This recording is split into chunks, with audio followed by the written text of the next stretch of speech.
Good morning, everybody, and welcome to our second session. Today, we will start with a co-authored work by Matteo Stettler and Eli Kramer. Matteo's work has appeared in Foucault Studies, Classical Receptions, Philosophy Today, and the Journal of Speculative Philosophy. He has co-authored with Matthew Sharp and collaborates with various research groups, such as Forms of Life and Practices of Philosophy here at Eiffel Nova.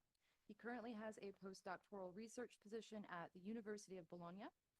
Eli Kramer is the associate professor or associate director of the Kassir Center for International Scholarship and Cooperation, and he is a professor of philosophy at the Institute of Philosophy at the University of Wrocław. With Matt Sharp and Mike Chase, he co-edits the Brill book series, Philosophy as a Way of Life, Texts and Studies, as well as the two new Demansky volumes, Philosophy, Theory, or Way of Life, and Erasmus and Philosophy. He is the author of Intercultural Modes of Philosophy, Volume 1, and co-editor and contributor to the two-volume series Living According to Nature, as well as several other book projects and articles. So we will start with their paper titled Philosophy as a Way of Life and Existential Choice. Following that and the questions, we will move on to John Brinko.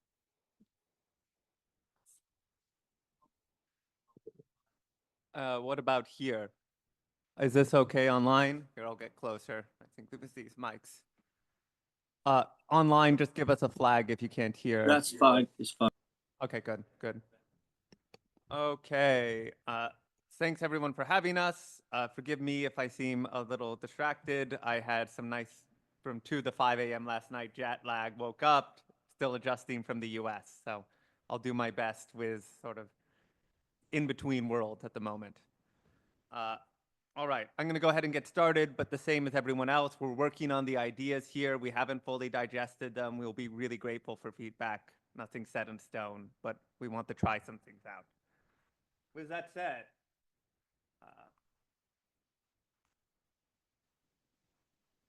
let's try again, maybe with the try now.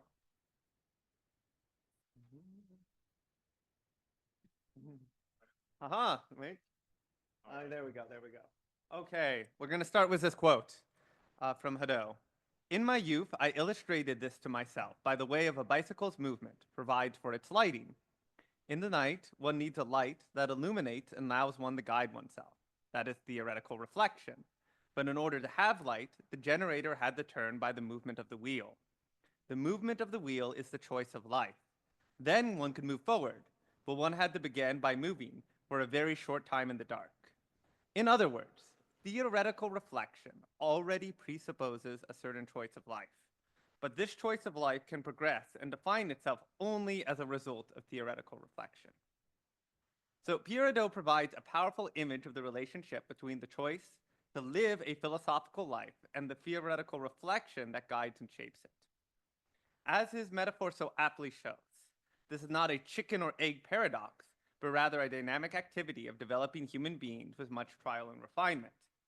Steeped in the history of philosophy and sensitive to the complex philosophy and psychology of action that shapes any way of life, Hadot recognized many layers of nuance and dynamic relationships that color how one engages, chooses, and recommits to the philosophical life.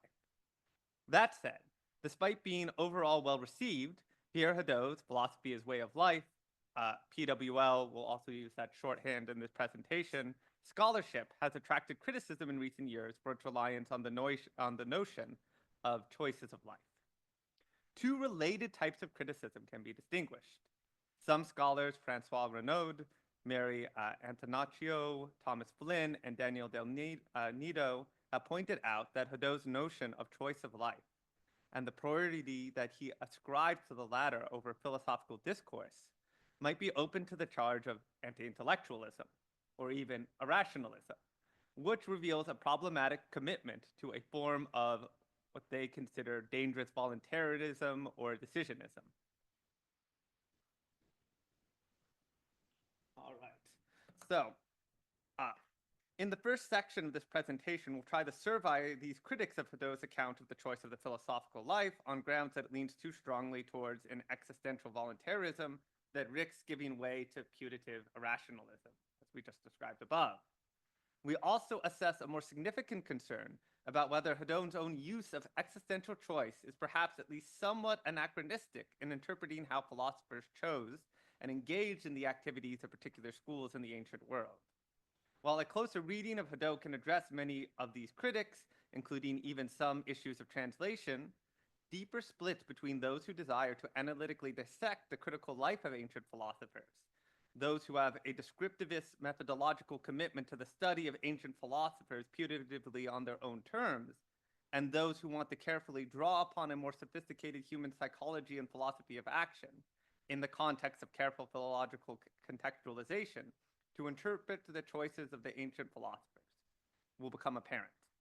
So, to better address these concerns, in order to make a more developed Hadocian position on choice, we will rely on the work of John Dewey, who we see as providing a commensurate and supplemental scaffolding to explain the nature of the choice of philosophy, as interpreted within the history of philosophy and continually practiced today.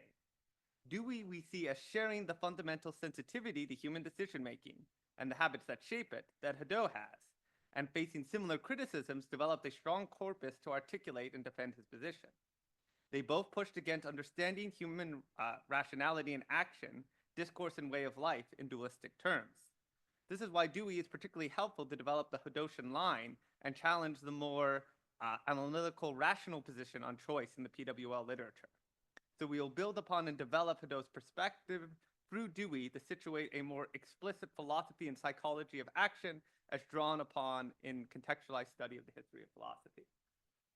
So this are sort of in the longer essay, the sort of three main contentions. We are not going to get to point 3 in this, our talk today, but we're happy to talk about it, which is basically situating the question about how you think of the philosophy and psychology of action and reflection when you're doing philological work, which is a sort of tougher, more complex question while interpreting philosophical school psychology on their own terms about how they understand what they're doing. But again, if you're interested, we're happy to develop more. With that, I'll pass it to Matteo for the next section. Okay, so, all right, let's start from Hadot's notion of existential choice and its critics. As Eli has already anticipated, but also Marta before, Pierre Hadot's studies on PWL have faced significant criticism in the recent decades for downplaying the role played by philosophical discourse in ancient philosophy. An important associated set of criticisms concerns what Hadot calls the choice of life, or at times even the existential option, or even the conversion that he saw at the center of any of the ancient schools of philosophy. And perhaps more critically, the priority that Hadot generally seems to assign to the notion of choice of life over philosophical discourse. So as far as our understanding goes, two types of criticism can be distinguished.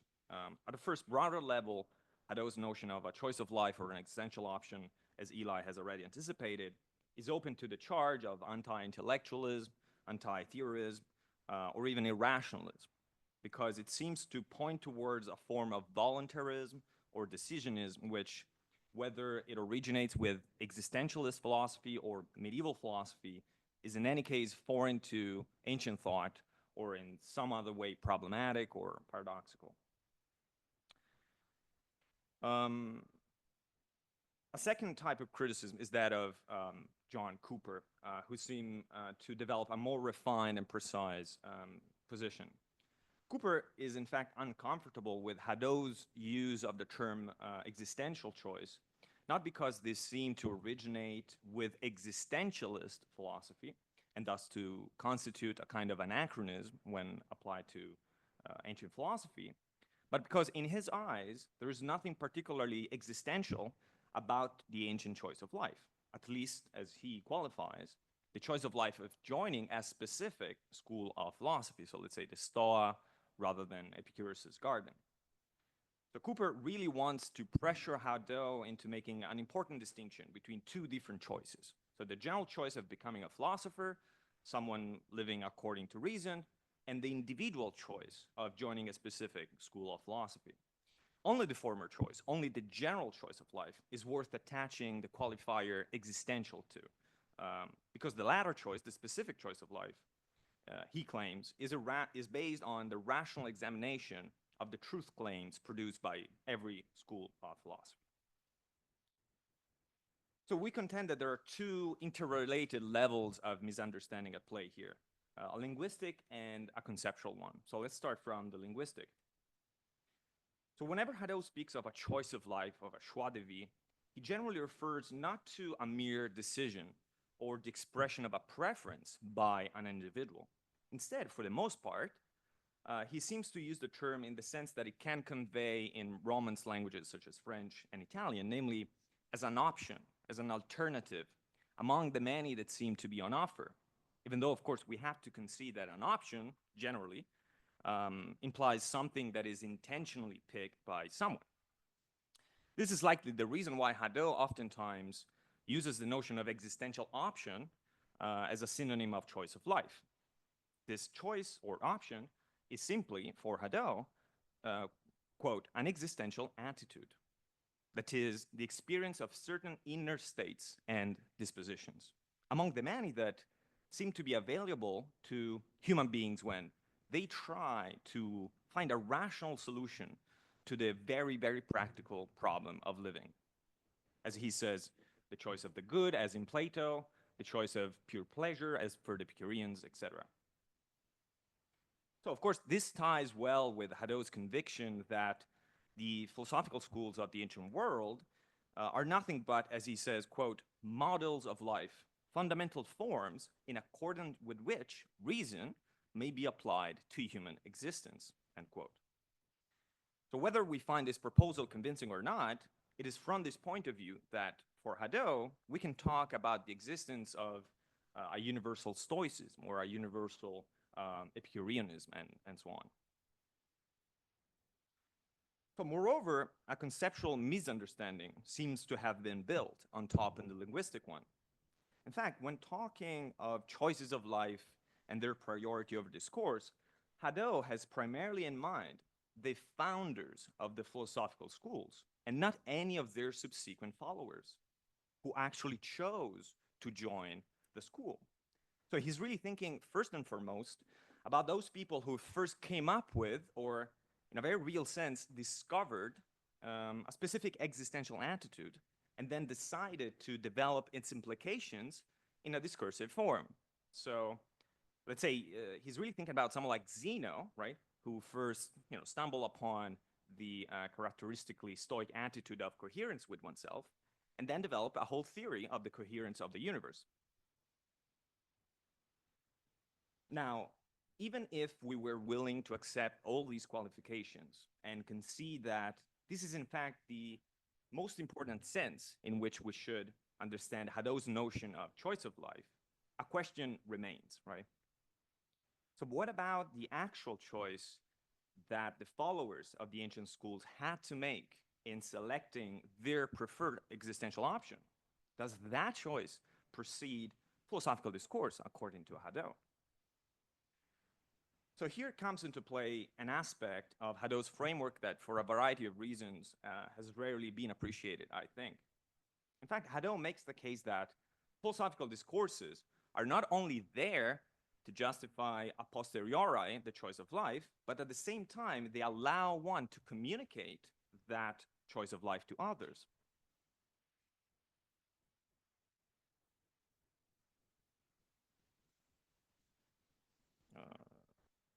So whenever philosophical discourse truly emerges from and is thus the genuine expression of a choice of life, according to Hadot, philosophical discourse always leads back to the choice of life, insofar as he says, quote, it incites both masters and disciples to live in genuine conformity with their initial choice, end quote. So it really seems clear that for Hadot, novices do not join a specific philosophical school solely on the basis of the rationality of its discourse, perhaps as conveyed by a protreptic discourse. Instead, novices are drawn to a specific school because of what the rationality of its discourse has to say about the rationality of the choice of life that the discourse conveys and justifies. I think this is well illustrated by one of the accounts of philosophical conversion that are mentioned by Hadot in What is Ancient Philosophy, namely the conversion of Polemo to the academy, right? So after a night of debauchery, we are told that Polemo entered Xenocrates' school on a dare with a band of drunk friends. But as Diogenes Laertius tells us, quote, Xenocrates continued his talk without being distracted. The topic was, importantly for us, moderation, right? And the young man continued listening, and he was gradually won over, end quote.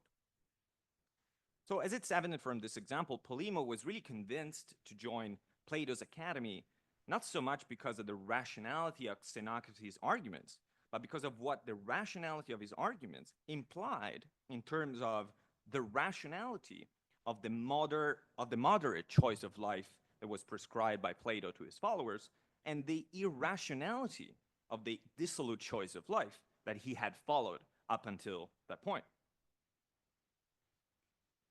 So to conclude already, so from Hadot's perspective, we should not really conceive, as some of his critics do, the choice of life as standing in opposition to rationality. Hadot would certainly agree with Cooper that the philosophical life is one conducted according to the dictates of reason, and that converting to a specific way of life implies the rational scrutiny of its truth claims, right? If it didn't, as far as Hadot is concerned, we could simply do away with philosophical discourse altogether, which is, of course, something that he openly rejects. The choice of life and philosophical discourse, as he says, are surely incommensurable, but importantly, they're also inseparable, and both define the phenomenon of ancient philosophy. However, in Hadot's perspective, the rationality of the philosophical discourse of a school is, once again, only a reflection of the intrinsic rationality of the choice of life itself.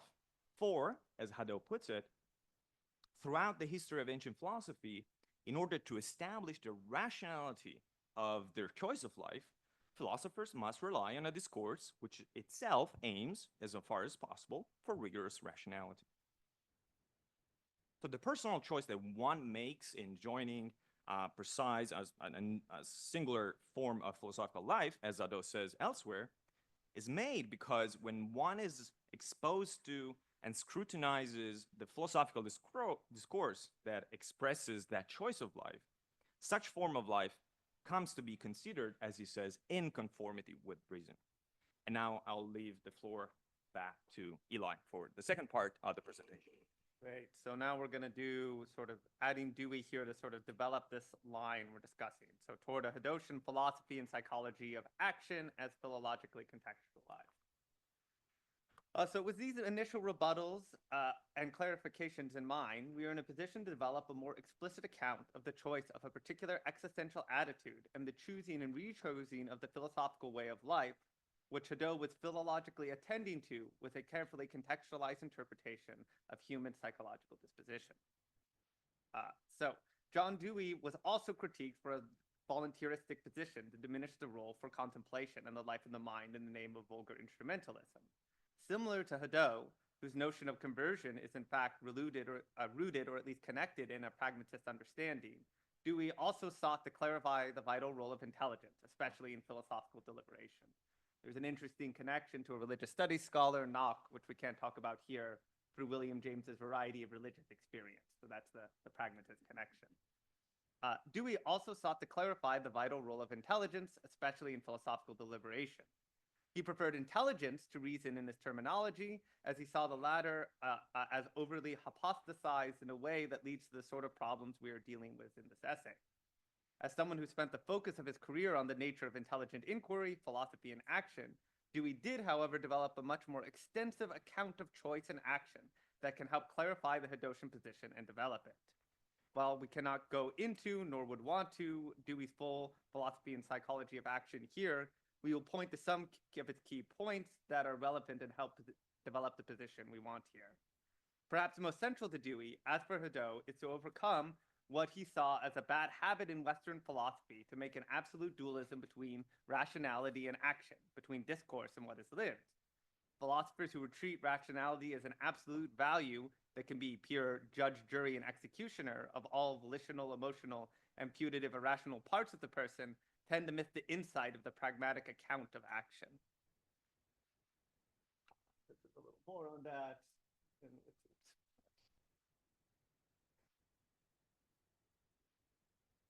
Yeah. we'll do, I think we just skipped this quote, so we'll go there. There is no involved disparagement of contemplation, no love of action. What objected to is the complete separation of the realm of actual experience from that of reason and thought. Exemption of the conclusions of thought from rationality to application in directing and enriching experience, whatever it may indicate regarding the ultimate validity of such conclusions, signifies that experience must be left to what it was, crude, blind, and the sport of accident, changing only through catastrophe and revolution, or through the effort of that not contemptible body of persons, politicians, industrialists, and financiers, who are interested chiefly only in those changes in its makeup and course which are turned to their own ledger account of profit, end quote. So part of the misconstrual is to take rational choice as a single synchronic act. Did Aristotle carefully deliberate and rationally justify his decision to become a philosopher? How do we know what it was to be rationally justified in this sense? The problem is many philosophers imagine rationality as a pure formalism applied to the world in one fell swoop instead of a diachronic practice that must be tested and refined through experience. The narrow-minded and power-hungry will recognize the reconstructive dynamic of thought and action as a way to change the situation to their advantage and to subjugate others. It is the task of philosophy to encourage a broader vision for human flourishing through the transactional relationship that comes from intelligent engagement with the world. So even Cooper, to a degree, falls into this trap with the suggestion that choice is simply a matter of coming to accept different ideas, all of them supported by philosophical reasoning in pursuit of the truth, and that these philosophical schools might put forward about what, quote, if one does use one's powers of reasoning fully and correctly, one must hold about values and actions. That's all Cooper, end quote. It imagines that the choice of philosophy is a simple act of accepting clear and distinct ideas in one's Cartesian armchair. But how do we know that they are correct without trying them out in an art of living? If we must walk in a new pair of shoes to see if they are serviceable for a run, surely the life of reason requires an existential experiential practice to see its effectiveness for living. In addition, what decision in life, never mind something as important as choosing the philosophical life, happens in one single fell swoop? We wrestle with our ideas, try them out tentatively, and hear the arguments of others. Some insights come immediately, others bake with time. As we will see, deliberation is a process of reflection, trial, play, and deepening. So, we come into any situation that must be adjudicated, whether a significant choice needs to be made, with habits, many that were rationally, intelligently deliberated upon, others more passive and instinctual, that have proved effective in one or another previous set of circumstances. We want flexible, open, and continually intelligently shaped habits as opposed to rigid, dogmatic, and unreflective, or merely reflected upon in the past but not adjusted ones. As our example already suggests, rational decision is something developed in and through experience, testing habits and assumptions to see if they are effective for addressing our lives in the world. If they are not, intelligent rationality requires that we make different choices, solve and face problems in different ways, and improve upon the lessons of previous experience. This does not happen from some reified and separate faculty, but by the whole human intelligently engaging in its environment. It is the commitment to experimental refinement that makes a choice of life rational, not one spell of pure thought from a magic seed of pure judgment. Choice is the release of our habits and impulses to overcome, evade, or passively accede to the resistant conditions that we are facing. It is literally known by the conclusion of deliberation and what follows from the concerted forces brought to that situation. However, this is not some process that happens, again, from some putative complete neutrality, some view from nowhere. So, quote from Dewey, this is the one I do have, our emphasis. It is a great error to suppose that we have no preferences until there is a choice. We are always biased beings, tending in one direction rather than another. The occasion of deliberation is an access of preferences, not natural apathy or absence of likings. We want things that are incompatible with one another. Therefore, we have to make a choice of what we really want, of the course of action. That is, which must fully release activities. Choice is not the emergence of preference out of indifference. It is the emergence of unified preference out of competing preferences. Biases that held one another in check now, temporarily at least, reinforce.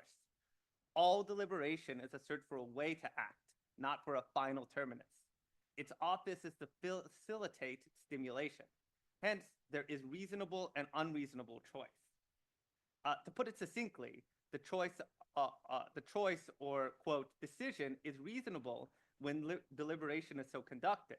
There may be an error in the result, but it comes back from the lack of data, not from the ineptitude in handling them, end quote. The mistake in the literature is to assume Hadot's bicycle privileges action just because one must push the wheel to get the apparatus going. It is also obsessed with the philosophical desire for the life of reason, with a view of knowledge that is not improved and developed upon across experience. While deep habits and temperaments often unconsciously or at least passively shape the initial orientation towards certain kinds of philosophical orientations, Cynic, Stoic, Skeptic, Epicurean, Peripatetic, Platonic, etc., they're connected and refined through a way of life of critical reflection and dialectical thought. While ultimately, even after arduous life practice, certain orientations or symphyses will be critically chosen by some and not by others that meet the criteria of being a philosophical life, they will all be intelligently deliberated upon and refined. Once these tendencies are subjected to scrutiny, one can shift schools, develop one's own school, or sympathize, whether a school of thought or a living community. For this reason, ancient philosophical schools wrote very different works that turned someone onto their philosophical way of living through protreptics, using skillful means, and for senior students, speculating, systematizing, and developing their schools to further justify what they have, or at least putatively tested as successful life practice. More than that, protreptic works of young adherents will recognize the complexity of all aspects of life, and that rationality is enhanced, not diminished, by thoughtful acknowledgement and utilization of all aspects of lived existence. This is the reason why protreptic discourse, while making use of rational arguments, such as the classic ergon argument that appears for the first time in Aristotle's Protrepticus, rely on rhetoric, not as sophistry, but to move a young adherent toward a deeper intelligent deliberation. And I will hand it to Matteo for the conclusion. Right. Okay, let's wrap this up. So in this essay, Eli and I have tried to show how the PWL debate on existential choice is developed out of misunderstanding, including problems of translations, confusion surrounding the relationship with the founders of the school and the followers, and also underdeveloped aspects of Hadot's psychology and philosophy of action as interpreted in the history of philosophy. We then drew upon Dewey to move toward a more robust account of the decision to live and refine a philosophical life. This position recognizes that reasoning is the development of intelligence as refined and improved over time. The choice of a school and commitment to it, it is not one single act, but a developing and improved activity of reflection and dynamic thought over time. So what becomes clear from the study is that even within the study of PWL, there is a tendency to treat philosophical inquiry in arch rational terms, as veracious and settled propositions, which anyone worth being called a philosopher must have clearly articulated and defended historically and also today. This treats reason as decontextualized activity, somehow operating outside of experience, and any account otherwise is treated as anachronistic psychologism. But the Dewey-Hadotian line does not think about what has been reasoned, but how reasoning or intelligence is developed in the living and in the very doing of philosophy. This is, of course, this is not a settled psychology applied to the ancient world, but an attempt to sort out how we have historically and today carried out and deepened our philosophical intelligence through philosophical inquiry. Recognizing that habits and pre-existing temperament must be guided, refined, chosen, and rechosen through the philosophical experience is not psychologizing, but trying to clarify what in the activity of doing philosophy makes it intelligent and guided by reason. Reason as thought and as philosophical discourse is not applied to experience, but is itself a phase of experience. As Dewey spent his whole career illuminating, the success of the sciences over the last centuries is not in our ability to merely make a coherent system, but to hypothesize, test, improve, and refine our knowledge over time. So philosophy has been the exemplar of such experimentalism, right, within dogmatic ranges. So, Hadot bicycle is not a matter of going blindly in the night, but is a human being coordinating movement in experience, guiding themselves. The light is not from the heavens, but developed and aligned in our own movement. Diogenes also had to lift up his lamp for us to follow, drawing on his wealth of experience, helping others down the path many times before. Indeed, that is why we trust him to help us take our first steps. PWL must remember it is interested in the experience of doing philosophy and not merely in philosophy as the propositions of an abstract discipline. Thank you.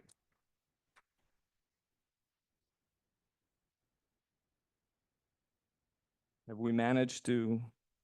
A minute 10 under time. Yes, Efficient. you actually finished early. I don't know if this will leave room for extra questions. So we have about 10 minutes for questions, and Eli and Matteo have asked for them one at a time so they can make sure that they can answer each appropriately. Okay.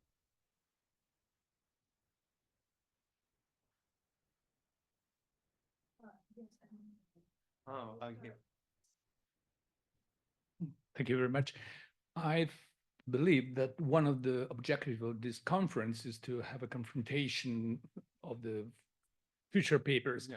And my question is, how can you justify in your paper the introduction of Dewey? And it will be only Dewey. I can So- take that one and expect a short answer. Do you want to answer altogether? Or? Yeah, we're going to do separates. Short answer to that is the answer is in the thing I said in the introduction, developing the Hadocian line. I mean, we could add other people, but for the sake of brevity of an 8,000 word paper, Dewey is just a helpful partner in thinking some things out that I think are left implicit in Hadot's account of how action and inquiry and human activity work. I don't think Dewey is exhaustive of that. I do think Dewey is helpful in thinking about that. So it's sort of building on one thread of PWL to help articulate something better. I would be happy to include other people. Dewey's someone I know, someone who spent a lot of work on this line, I think has natural sympathies in certain respects to Hadot. But like the point is not look at how, you know, Dewey is a part of PWL scholarship. It's how does Dewey's understanding of the philosophy and psychology of action help us think about things that have maybe need to be explicitized and thought about more within PWL studies. So that's the point. And we thought about adding James and actually other pragmatists who would be helpful here, but we're already hitting the 8,000 word limit, and we're going to try to be good OUP partners here and not write a 15,000 word manifesto on the subject. So there's also speaking of practical, some very practical constraints there too. Mike? Yeah, thanks so much, you guys. That was a terrific presentation. I especially appreciated the parts about the need to the mention of translation problems and the necessity of contextualizing, because one gets the impression sometimes that when people like Cooper speak about living according to philosophical reason as just defining philosophy, well, what does reason mean in this context, for example? Usually when people talk about ancient philosophy, they're translating the Greek term logos. But if anybody can just open a Greek dictionary and find that logos has pages and pages and pages of meanings. Do we really think that if you ask what logos means, we asked a Stoic and we asked Plato and we asked Aristotle, they would all say the same things? I don't think so. So I think that's a very good point. Now, my only wonder is, in Matteo's section, the second section, I'm not sure that that's fully compatible with the rest of the paper, because I got the impression, Matteo, that you were sort of trying to ultimately reduce this question of philosophical choice to rationality. And you mentioned the anecdote of Paul basically rationally weighing alternatives and coming to choose his philosophical school on that basis. But there are other counterexamples. I think of the question of Plotinus's conversion to the philosophy of homoiousios. Plotinus had gone to various schools, found them unsatisfactory, comes to the school of homoiousios, and then he says, when he sees homoiousios and hears him talk, he says, that's the one. Now, I don't think basically that can be explained away as a rational process. And neither was my own contact with Pierre Hadot. I met the various philosopher teachers and so forth. And it was a combination of things. I read Pierado's work and was interested by it. But it was when I met him that I said, that's the one. That is a guy who not only says interesting things, but lives in accordance with them. And that was what made me stick with Pierado. So I don't think that can all be reduced to reason. Yeah, I totally agree on that point. Like my point by bringing up the example of Polemo was really to show how, as you were pointing towards, the notion of rationality can be used in different ways. In a sense, there is something like producing a rational argument, but you can act rationally, right? And the choice of a moderate choice of life can be, you can certainly be persuaded by a rational argument why you should behave, moderately, why you should practice temperance, like Polemo needed to do, right? Polemo is presented as someone, that indulges in several pleasures, drinks a lot, etc., etc.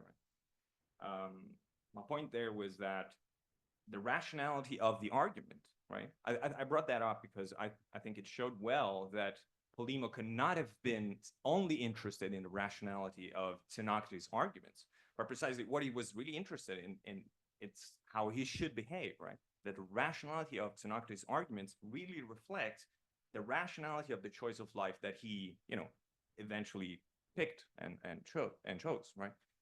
That would have been my point. But it's for sure, it would be interesting to bring into play other examples, and surely we should do that in the final paper. Other examples of philosophical conversion. I'm thinking even Augustine reading the Hortensius, or many others, right? This is just one quick thought why I struggle with how rationality is used. It's not just logos that has broad connotations, right? And sort of begs the question, as you did Cooper. I think rationality does here. And I'm also often dissuaded when people use the argument of irrationalism. It's often putting in the category everything they don't particularly like. That's what they mean by irrationalism. So it's sort of like a group all for everything else. So like, what do you mean by irrationalism? They would say, okay, Plotinus is irrational. This is partially why do we use the term intelligence. There's a way the cynic's embodied practice is very intelligent, responding to the conditions developed out, deliberated upon. But that's different from saying it's rationally propositionalized the way someone might, do as a scholar today. Those are sort of different distinctions. And sometimes I feel like if it's not a series of propositions on paper, too bad. You're, just some, unthought of, dogmatic, uncritically developed person. And so that's another one I don't think we've completely developed yet, but I think would be a part of the sort of philosophy and psychology of action, which thinks about deliberation, is to better flesh that out in a sort of PWL position. Yeah, exactly. We have time for one more quick, concise question.